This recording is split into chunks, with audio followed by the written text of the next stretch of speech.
Bonjour, bonjour, bienvenue sur le plateau de Batijournal TV. Nous sommes toujours à Eurobois 2018. Et cet après-midi, nous allons nous intéresser à une thématique qui a l'air d'être très présente ici, qui est la numérisation, la digitalisation des secteurs. Et on va parler de l'exploitation forestière et de la scierie face à la numérisation. À côté de moi, à ma gauche, monsieur Jean-Pierre Loud, bonjour. Bonjour. Vous êtes ingénieur régional au Centre régional de la propriété forestière, région Auvergne-Rhône-Alpes, Aura, pas très joli Aura. Hein. Est-ce que vous pouvez me dire ce qu'est le Centre régional de la propriété forestière? Tout à fait, c'est donc une délégation régionale du Centre national de la propriété forestière, qui est un établissement public qui a donc pour mission principale d'orienter la gestion durable de la forêt privée, de conseiller et d'informer tous les propriétaires forestiers privés par rapport à leur gestion. Et également, il dispose d'un établissement, d'un service de recherche et d'expérimentation qui est l'Institut de développement forestier, qui a tout un programme de recherche, notamment face aux enjeux du changement climatique sur l'avenir et la gestion des forêts privées. Voilà. Donc nous sommes un établissement avec énormément de techniciens de terrain qui vont en forêt, dans les massifs, conseiller les propriétaires forestiers. Ça représente combien de personnes, pour se faire une idée? Donc, au niveau national, nous sommes environ 470 agents. Voilà. Donc, du coup, essentiellement des ingénieurs et des techniciens forestiers. À côté de vous, monsieur Michel Loyer, bonjour. Bonjour. Vous êtes le président de Finega. Est-ce que vous pouvez nous dire qui est Finega, ou nous rappeler? Alors, Finega Group, le groupe Finega, en fait, recoupe la majorité, on va dire, des constructeurs de machines et de biens d'équipement pour la première transformation, à savoir CEGEM pour la partie préparation des grumes avant le sciage, MEM et Gilet qui sont des entreprises spécialisées dans la production de machines pour scier, donc équipement de scierie, EGA qui est une entreprise spécialisée dans l'automation, les scanners et le 4.0 et les données numériques, et Ciris pour la partie ingénierie. Donc la chaîne complète. La chaîne complète, absolument. En face de vous, monsieur Marc Berton, bonjour. Bonjour. Vous êtes le directeur commercial de la Forésienne. Il y a un petit truc à ajouter à la fin. Oui, ça s'appelle Forésienne MFLS, le nom de la société. Approchez bien votre micro près de votre menton. Est-ce que vous pouvez nous faire une petite fiche d'identité de la Forésienne? Oui, donc Forésienne MFLS, c'est un fabricant d'outils coupants pour l'industrie du bois. C'est une société familiale qui a été créée une quarantaine d'années, en 1976. Nous sommes 250 personnes, un peu plus de 30 millions d'euros de chiffre d'affaires, dont 50% à l'exportation. Et nous sommes basés dans la plaine du Forêt, entre Saint-Étienne et Clermont-Ferrand. À côté de vous, Olivier Dariot, bonjour. Bonjour. Vous êtes délégué général du CIMOP. Le CIMOP, une petite fiche d'identité? Le CIMOP regroupe 270 fabricants d'outils et de machines dans tout le monde industriel. Donc le CIMOP, c'est pas uniquement dans le bois, c'est aussi dans le métal, dans le papier, dans l'emballage. Mais on a un groupe bois et je suis très heureux de faire cette émission autour de la première transformation du bois. La première transformation du bois, c'est un secteur qui en France représentait beaucoup de constructeurs de machines et qui a beaucoup souffert économiquement. Et les deux entreprises qui sont sur ce plateau sont des entreprises qui ont toujours su innover. Parce que ce sont des entreprises qui ont toujours été très à l'écoute des clients et de leurs besoins. Et alors que le business va mieux, c'est intéressant de présenter ces expériences totalement révolutionnaires et totalement industrie du futur de ces deux entreprises. Alors, avant de rentrer dans le détail de ces deux entreprises, ce que je voudrais, c'est avoir votre point de vue général sur la numérisation du secteur. Aujourd'hui, on parle beaucoup de ça, on en entend parler partout, digital, numérisation. Je voudrais savoir réellement, qu'est-ce que ça va apporter, où on en est aujourd'hui et qu'est-ce que ça va apporter, qu'est-ce que ça apporte déjà? Alors, la numérisation, c'est pour moi un moyen. C'est un moyen de pouvoir partager un certain nombre d'informations clés dans la chaîne de la valeur avec son client et de pouvoir, avec cette connaissance, améliorer son offre et son service. Donc pour moi, la numérisation, c'est un moyen. Une entreprise comme la Forésienne est une entreprise qui, depuis son lancement, a compris qu'il fallait apporter plus de services à ses clients. Et c'est la raison pour laquelle c'est peut-être la seule entreprise de cette taille, en tout cas, dans son secteur en France. Et elle s'est toujours attachée à ce sujet-là. Et la numérisation va lui permettre d'aller plus loin, peut-être même de répondre à ses rêves les plus fous, mais des rêves qui existent depuis longtemps. Donc je crois que le sujet de la numérisation, qui peut être exploité de diverses façons, avec différentes briques technologiques, ça va permettre aux industriels d'apporter plus de services à leurs clients, d'aider leurs clients à être plus performants, d'apporter concrètement plus de performance, quelque part de solutionner des problèmes qui existent chez ses clients. C'est ce qu'on verra avec nos deux amis et probablement aussi avec vous, monsieur. Alors, ce qu'on verra avec vous, c'est un petit peu différent parce que c'est avant, c'est l'exploitant. Prenez votre micro. Oui, donc c'est même avant, parce qu'on est plus sur le propriétaire forestier, donc Vous êtes le détenteur de la propriétaire ressource. Voilà. Même question qu'à monsieur. En quoi l'exploitant forestier et le propriétaire forestier est intéressé, en quoi la numérisation va lui rendre davantage de services? Alors, l'idée, en fait, donc il y a 1,9 million d'hectares de forêts privées sur la région Auvergne-Rhône-Alpes, 670 000 propriétaires forestiers, dont 12% qui ont au-dessus de 4 hectares seulement. Donc ça montre une diversité de types de propriétaires. Et donc pour arriver à l'objectif de mettre en gestion plus d'hectares de forêt gérés durablement, il est nécessaire de diversifier les moyens mis en œuvre pour que tous les propriétaires puissent accéder à de l'information, à de la donnée et avec de la mise en relation avec des opérateurs économiques. C'est ce que permet la numérisation. C'est ce que va permettre ou permet déjà la numérisation. C'est ce qu'en fait un nouveau site internet, donc La Forêt Bouge, permet déjà d'accélérer cette mise en relation entre les propriétaires forestiers, les opérateurs économiques, mais aussi permet pour un plus grand nombre d'accéder plus rapidement à de l'information et aussi à savoir localiser, créer sa propriété, proposer soi-même des interventions dans sa forêt. Voilà. Est-ce que vous pouvez nous expliquer assez concrètement, finalement, je crois que c'est un site en 2 étages. Hein. Alors, il y a l'aspect propriétaire et puis ensuite il y a l'aspect client. Tout à fait. Il y a un site qui est basé effectivement sur 6 services concrets qui sont prioritairement axés pour les propriétaires forestiers. Donc il y a un service qui s'appelle Gérer sa forêt, donc qui permet avec un système cartographique de localiser ses parcelles cadastrales en forêt, mais en plus de créer sa propriété, d'agencer ces différentes parcelles pour créer sa propriété, d'aller jusqu'à la définition des peuplements forestiers qu'il y a sur sa parcelle.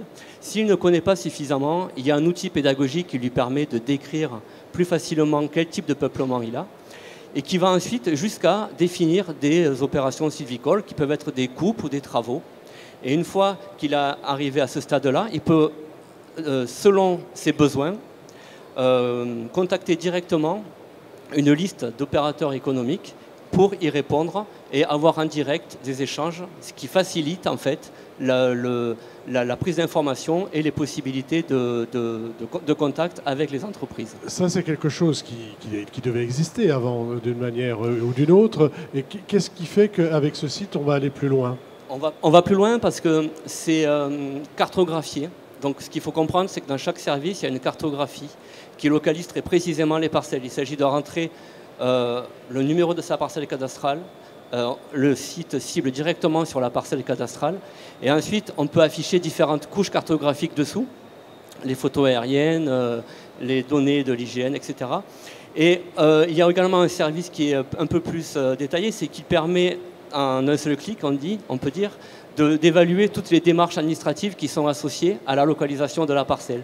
Je m'explique, si par exemple il y a un zonage environnemental, s'il y a des préconisations en termes de coupe de bois, etc., en localisant la parcelle, ça interroge différentes couches de données qui permettent d'avoir en un seul point de vue toutes les démarches qu'il y aurait à faire pour mettre en œuvre les travaux ou la coupe de bois. Voilà, j'ai l'info immédiatement. L'info immédiatement. Ce qui est nouveau aussi, c'est qu'on peut donc localiser et interroger des professionnels qui s'inscrivent aussi sur ce site-là pour avoir directement une réponse à une demande bien précise.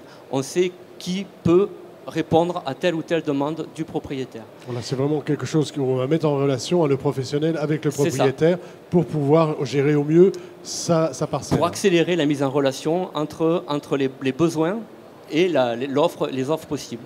Il y a un autre service qui est très intéressant aussi, puisque vu le nombre de propriétaires qu'il y a sur la région, notamment, et l'impact du morcellement du foncier forestier, il y a un service qui est le service de bourse foncière.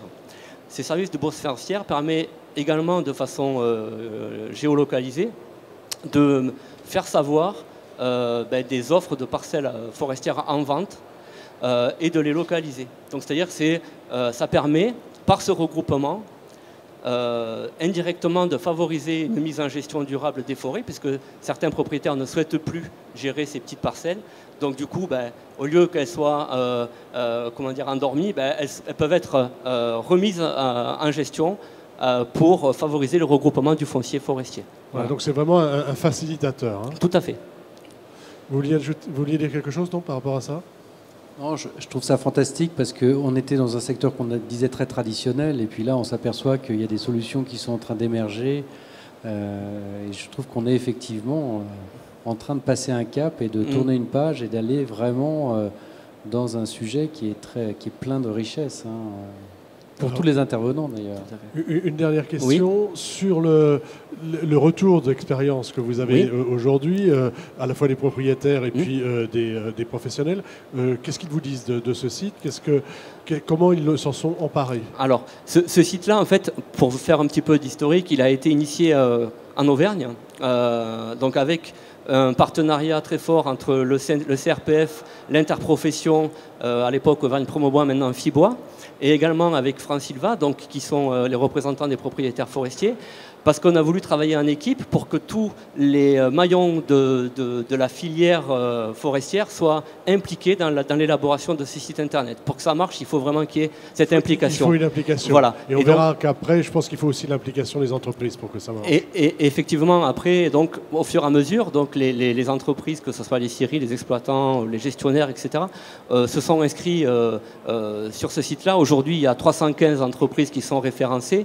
Il y a 1080 comptes propriétaires, parce que c'est gratuit, bien évidemment. Donc, il suffit d'avoir une adresse Internet pour pouvoir créer un compte, qu'on soit un propriétaire ou un opérateur économique, pour ensuite pouvoir accéder à tous les services de ce site-là.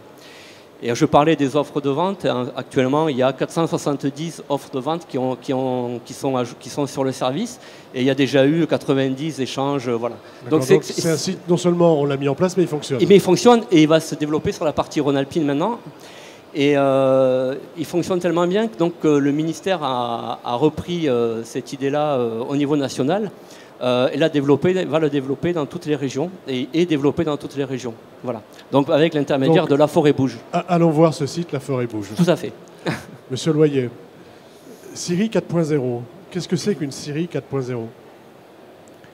Alors c'est compliqué et en même temps c'est très simple. Alors c'est très simple parce que c'est en fait une scierie qui fonctionne de façon complètement automatique et 100% automatique, sans décision humaine, en tout cas au niveau de la décision du sciage, qui est 100% optimisée et qui est 100% connectée.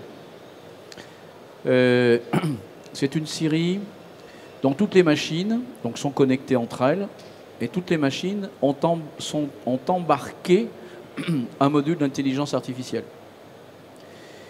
Et c'est là où on rentre vraiment dans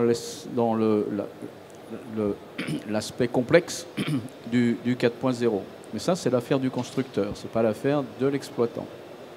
C'est simple, très simple pour l'exploitant. Et c'est en fait une unité qui permet d'être pilotée, qui est optimisée dans son fonctionnement et qui est très flexible, donc qui est capable de s'adapter automatiquement. Le process de sciage va également s'adapter automatiquement en fonction des événements qui peuvent se produire, c'est-à-dire du type d'arbre qui est à scier, donc du type de grume qui est à scier, du type de sciage qui est à faire, du prix, des coûts, de l'énergie, tous les paramètres qui peuvent influer sur la production. Alors, c'est une grande base de données. Derrière, c'est une grosse base de données, donc c'est un cloud qui récupère toutes ces données. On enregistre aujourd'hui sur l'unité 4.0 qui fonctionne, puisqu'on a déjà une unité qui fonctionne. On ne l'a pas dit, mais il y en a une qui fonctionne. C'est en Bretagne, c'est où exactement? C'est en Bretagne. C'est la première unité 4.0 en Europe. Et quel est son nom? C'est Aprobois. Aprobois. La scierie Aprobois. C'est la première en Europe. c'est une conception française, il faut le dire, hein, et qui donne de très très bons résultats. Aujourd'hui, on est sur un taux, une augmentation de la productivité d'à peu près 5 ou 6 points, ce qui est considérable dans le métier. C'est une scierie qui fait des sillages à palette, donc pour l'emballage. Donc c'est un métier où il y a une tension très importante sur le prix de revient, sur le coût de revient, sur le prix de vente du produit, hein. Et donc aujourd'hui, nous avons des résultats qui sont bien au-delà de ceux qu'on pouvait imaginer. La première inquiétude, et on doit vous poser la question à chaque fois, mais je vais la poser, c'est mais il n'y a plus personne dans cette boîte, alors qu'est-ce que deviennent les employés? Alors là, dans le cas présent, c'est un petit peu l'inverse. Parce que c'est une unité de réinsertion par le travail, donc qui emploie principalement des gens qui ont quelques déficiences et qui ont quelques difficultés à trouver. C'est un CAT, donc. C'est un CAT, tout à fait. Et l'objectif, en définitive, pour que ce CAT puisse fonctionner, pour que cette scierie puisse fonctionner, elle se doit quand même d'être rentable, quelque part.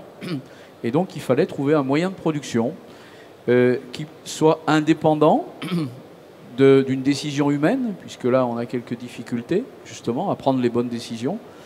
Et le fait d'améliorer cette productivité et donc cette rentabilité a finalement créé des emplois, et en tout cas à maintenir et à maintien et à vocation à créer des emplois, notamment dans tout ce qui est empilage, manutention, etc.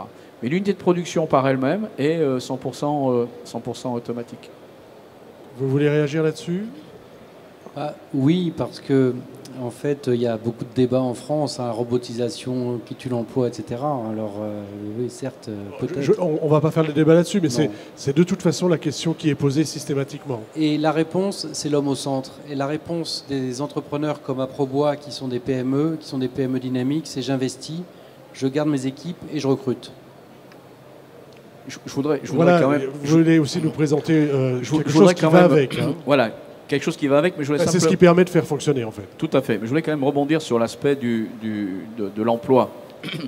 Il est très difficile aujourd'hui pour la majorité des scieries de trouver des salariés français pour travailler dans des environnements qui ne sont pas très faciles, qui sont compliqués. Donc on ne trouve plus de jeunes aujourd'hui pour vouloir faire ces métiers-là.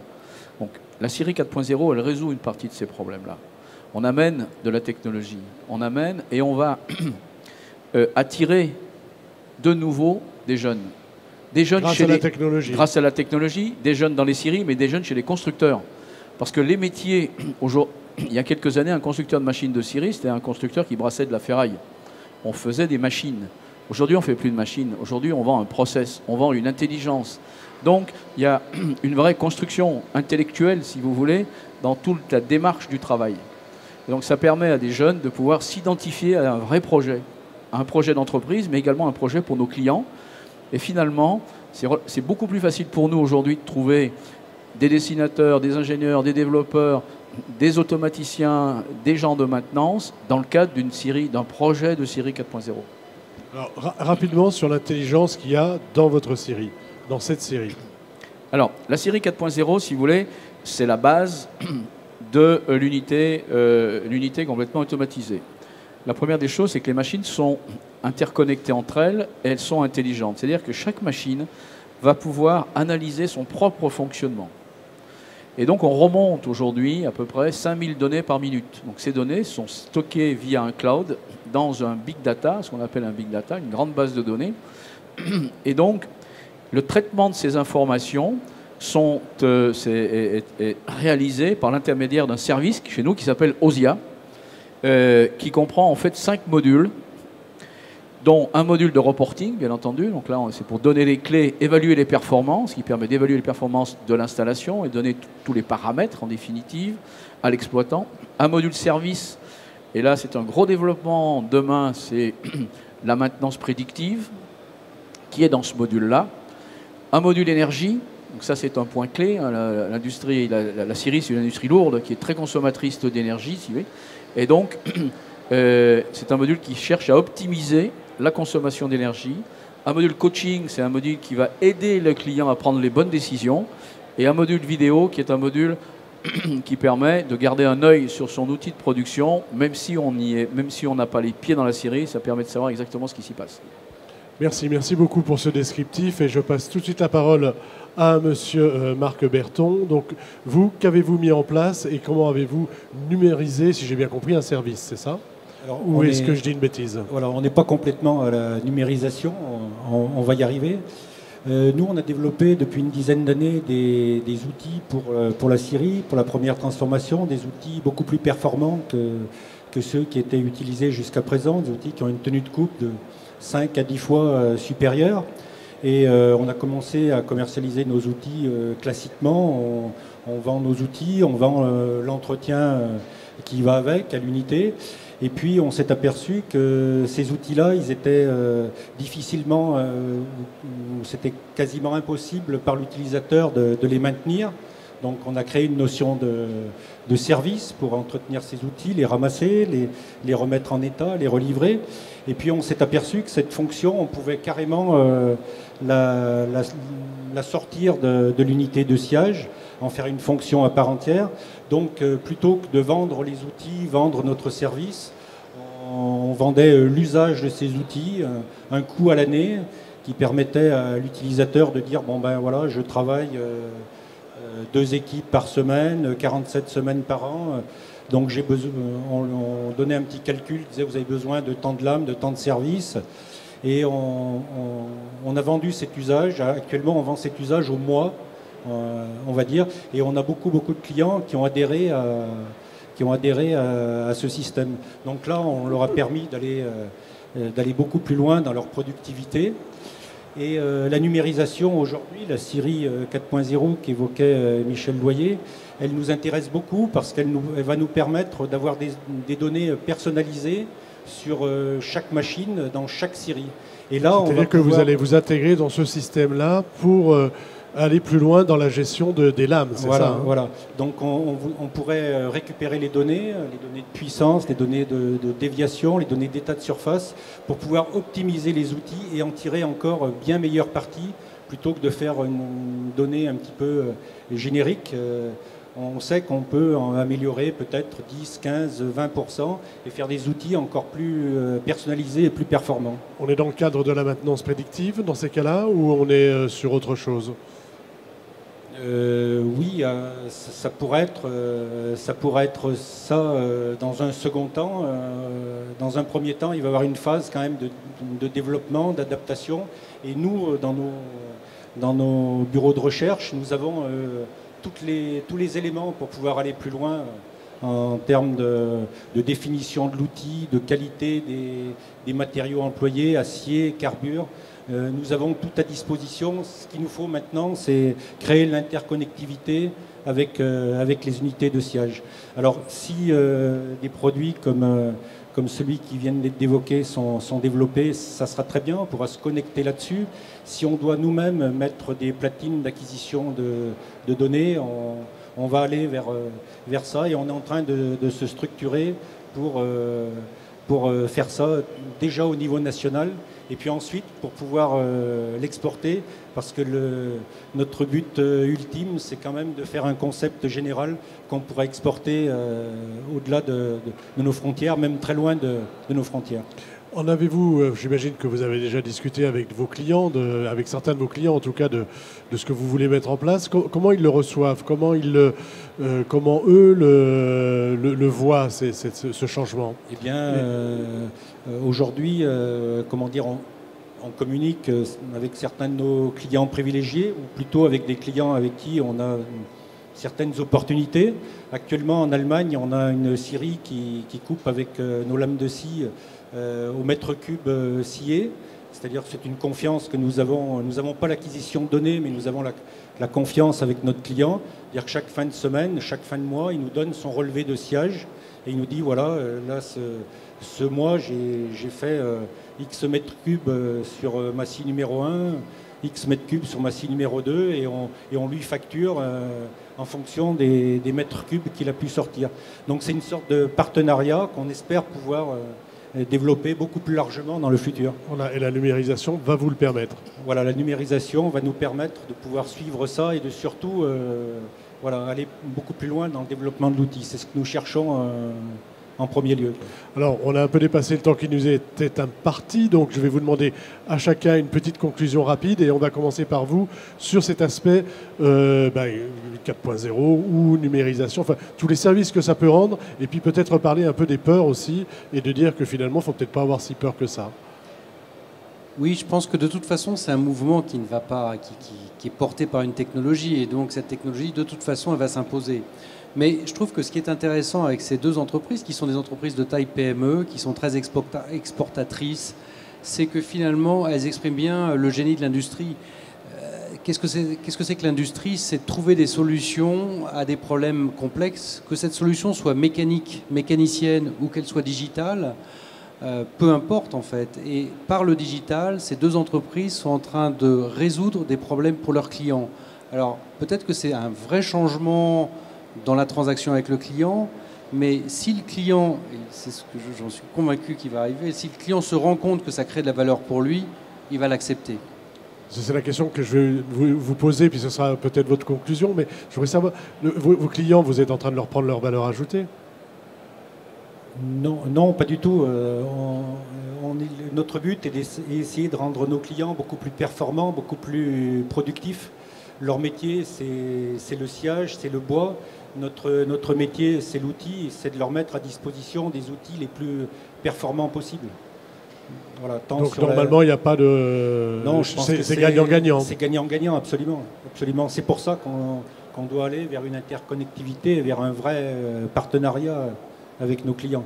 Et puis aussi, le numérique permet de franchir les frontières et on peut aller porter cette technologie très très loin. Une fois qu'elle est installée, on reçoit les informations aussi bien que si l'unité de sciage est à 50 km comme à 13 000 km. Voilà, vous avez l'information en direct tout de suite. Voilà, dans combien de temps vous prévoyez de mettre en place tout ça? Enfin, où en êtes-vous? Tout est en route. Hein. On a recruté des gens, on travaille là-dessus. C'est quelque chose qui devrait voir le jour dans les 2 à 3 ans. Maintenant, c'est imminent. Hein. 2 à 3 ans, c'est à la fois 2 à 3 ans. Très long, très long. Mais c'est très court quand on doit mettre les choses en place. D'accord. Sur cette série 4.0, est-ce que ça va se multiplier? Est-ce que vous avez déjà vu des gens qui ne seraient pas des CAT d'ailleurs, peut-être des séries qu'on a l'habitude de rencontrer? Est-ce qu'elles sont intéressées? J'imagine que vous avez vu beaucoup de monde ici. Comment ça se passe? Oui, alors, la série 4.0, effectivement, il a fallu démarrer quelque chose, il fallait que ça existe. Et c'est vrai que l'expérience à Probois avec le CAT a été pour nous un vrai booster. C'est vrai, aujourd'hui ça existe, puis ça fonctionne. On va installer en 2018 la première série 4.0 en Italie, qui sera française. Tout de suite derrière, la première série 4.0 en Autriche. Et normalement, au Vietnam. Et l'aspect exportation dont on vient de parler est extrêmement important parce qu'en fait, ça résout une bonne partie du service et une bonne partie du développement commercial.